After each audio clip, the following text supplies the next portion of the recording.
Hi అండి. Welcome back to our channel Pooja foods. దీన్ని కజ్జాలు కూడా అని అంటారండి. చాలా బాగుంటుంది. మా అమ్మమ్మ ఊర్లో దీపావళి అంటేనే ఇది స్పెషల్ అన్నమాట. చాలా టేస్టీగా ఉంటుంది. ఇది కనీసం నెల దాకా నిల్వ ఉంటుందండి. ప్రాసెస్ చూస్తే చాలా కష్టంగా అనిపిస్తుంది, కానీ చేయడానికి చాలా ఈజీగా చేసేయచ్చండి. చిన్నపిల్లలు కూడా చేస్తారు, అంత బాగుంటుంది. స్టవ్ వెలిగించుకొని ఒక ప్యాన్ పెట్టుకోవాలి. ప్యాన్లో 1 కప్పు దాకా బెల్లం వేసుకోవాలండి.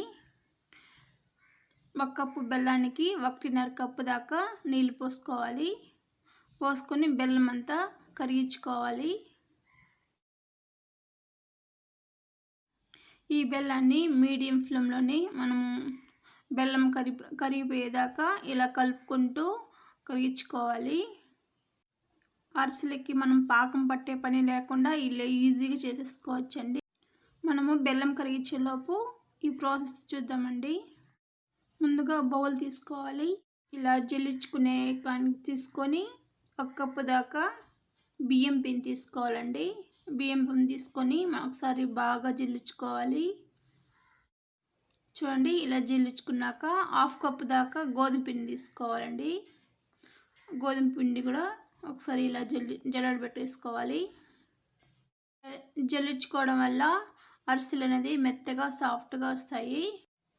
మనం జల్లించుకున్న పిండి అంతా కలిసేలాగా ఇలా ఒకసారి కలిపేసుకోవాలి. ప్లేట్ తీసుకొని దాంతో తెల్ల నూగులు తీసుకోవాలండి. ఇలా తీసుకున్నాక కొద్దిగా నీళ్ళు పోసుకొని ఇలా కలిపేసుకోవాలి. పొడి పొడిగా ఉందంటే మనము కజ్జాలు చేసినప్పుడు మనము నూనెలో అరిసెలు వేసుకున్నప్పుడు పైకి తేలుతూ ఉంటుంది. అందువల్ల కొద్దిగా నీళ్ళు వేసి కలుపుకున్నామంటే అరిసెలకి తేలకుండా బాగా వస్తుంది. చూడండి, బెల్లం కూడా కరిగిపోయింది. వేరే బౌల్ తీసుకొని స్ట్రైనర్ తీసుకొని మనం కరిగించుకున్న బెల్లం నీళ్ళని ముందులో వడగట్టుకేసుకోవాలి. దీంతో నలక ఏదైనా ఉంటే కూడా సపరేట్ అవుతుంది.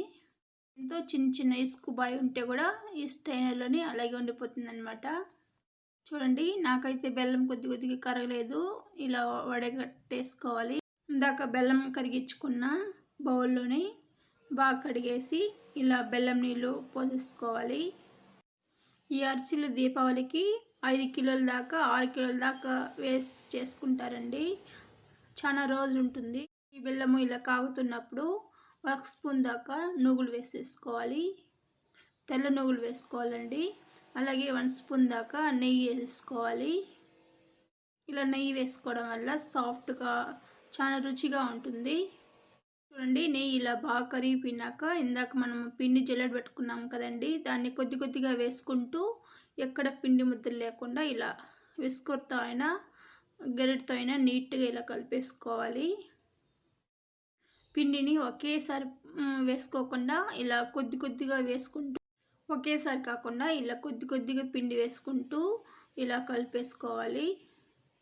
చూడండి, ఇలా కలిపేసుకున్న తర్వాత 1 స్పూన్ దాకా ఇలాచీ పౌడర్ వేసుకోవాలి. మంచి ఫ్లేవర్ ఉంటుంది. చూడండి, ఇలా కలుపుకున్న తర్వాత ఈ బౌల్లో నూనె కొద్దిగా అప్లై చేసుకోవాలి. అప్పుడు పిండి అనేది అతుక్కోకుండా ఉంటుంది. ఈ గరిటెతో ఇలా వేసుకున్నాక పిండి ముద్దని ఇలా నూనె రాసుకొని ఇలా సాఫ్ట్గా కలిపేసుకోవాలి. చూడండి, ఇలా చేసుకున్నాక కొద్దిగా పిండి తీసుకొని అరిసెలు అనేది చేసుకోవాలి. చేసుకొని మూత పెట్టేసుకోవాలండి.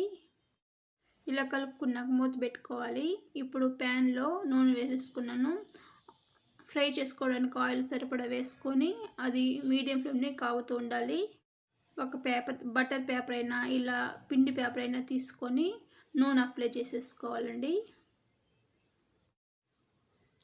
ఇందాక పిండి కలుపుకున్నాం కదండి, ఆ పిండిని కొద్దిగా తీసుకొని రౌండ్ లాగా బాల్ లాగా చుట్టేసుకోవాలి. చూడండి, ఇలా చేసామంటే ఎక్కడ పగులు లేకుండా స్మూత్గా ఉంటుంది. ప్లెయిన్గానే వేసుకోవచ్చు, మీరు నూగుల్లోనే వేసుకోవచ్చు, బాగుంటుంది. నూగులు అయితే ఇలా ఒకసారి మీకు చూపించడం కోసం అలాగే చేశాను. ప్లెయిన్గా పిండి అనేది మనం ఇలా మూత పెట్టేసుకోవాలండి, లేకుంటే ఆరిపోతుంది, గట్టిగా అయిపోతుంది. నూనె కాగిందా లేదని చూడడానికి కొద్దిగా పిండి తీసుకొని ఇలా వేసుకున్నామంటే పిండి అనేది పైకి వచ్చేసిందంటే నూనె బాగా కాగిపోయినట్టు. చూడండి ఇలా ఒకసారి చేసుకున్నాక ఇప్పుడు మెల్లిగా నూనెలో వదిలేయాలి. ఈ అరిసెలు నూనెలో మీడియం ఫ్లేమ్లోనే ఫ్రై చేసుకోవాలి. అప్పుడే చక్కగా పొంగుతూ వస్తుంది. ఇవి పల్లీల నూనె అండి, అందువల్లే బురుగంతా వస్తుంది. ఇలా పైకి నూనె పోస్తున్నారంటే చూడండి ఉబ్బుతూ బాగా వచ్చింది కదండి. ఇలా ఉన్నప్పుడే మనం తీసేయాలి. ఇంకా ఆరిపోయినాక కలర్ అనేది చేంజ్ ఉంటుంది. చూడండి ఇలా ఫ్రై చేసుకున్నాక అరిసెలు అయితే రెడీ అయిపోయిందండి. ఇలా అన్నీ చేసేసుకోవాలి. ఈ అరిసెల్లో నూనె అంతా ఉంటుందండి. అప్పుడు ఈ ప్లేటు ఇంకో ప్లేట్ పెట్టుకొని అరిసెలు దాని మీద మధ్యలో పెట్టేసి ఇలా క్యారీని ఇలా ప్రెస్ చేసామంటే నూనె అంతా కిందికి వచ్చేస్తుంది. అరిసెలు ఒత్తడానికి చెక్క ఉంటుందండి, ఆ చెక్క అయినా యూజ్ చేయొచ్చు. ఆ చెక్క లేని వాళ్ళు ఇలా చేయండి. మీకు చూపించడం కోసం మరోసారి చేసి చూపిస్తాను చూడండి. ఇలా రౌండ్గా కలిపేసుకోవాలి. ఇలా